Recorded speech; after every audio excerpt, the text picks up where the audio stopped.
Spoštovani, spoštovane, naj vam v vseh zgodbicah, ki jih poslušam v zadnjih dneh, pa tudi danes, povem še svojo zgodbo. Živel je moški, ki mu je bilo ime Slovenija. Imel je 5 bratov in 2 sestri.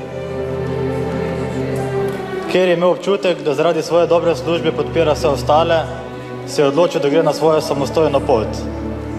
Bratje in sestre so mu zamerili, a izboril si svojo svobodo. Par dni je trajala njegova pot do svobode, a uspelo mu je in bil je srečen. A ni se zavedal, da je naredil napako. V prvih trenutkih svobode ni prekinil vseh zvez s svojo preteklostjo. In ta preteklost ga je mučila in bremenila vsak dan, vsako leto njegovega življenja. Zaradi tega je napake postajal čedalje bolj siromašen. Vsi so hoteli nekaj od njega in njegov račun je postajal čedalje bolj prazen. Še več, postajal je odvisen od različnih tet in stricev, ki so ga nevede izčrpavali. Postajal je berač, odvisen od drugih in ujetnik tudi svojih sanj.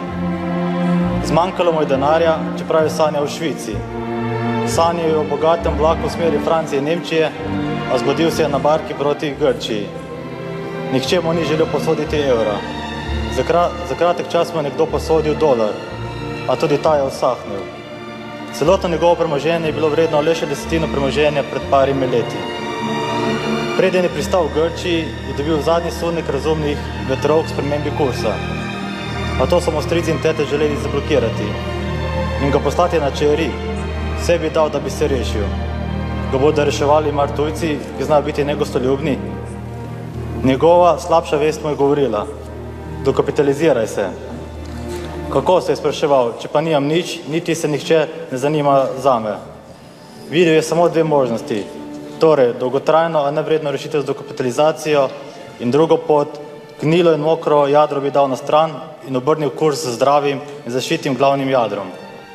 Hvala za to pravljico, ne vem, tragedijo, dramo, karkoli, ampak mimogrede, Slovenija je ženskega spola, tako da ne vem, kako ste ji določil, da je moški, ampak prav, po vaše pač je Slovenija moški. Slovenija, dežela zavoženih, oropanih, naveličanih ljudi, dežela pravnomočno obsojenih županov in poslancev, nedotakljivih kriminalnih botrov, zasidranih neomajnih lokalnih šerifov. Kdo nam kaj more? Dežela, kjer kriminalistična preiskava prekine parlamentarno razpravo. Narobe svet.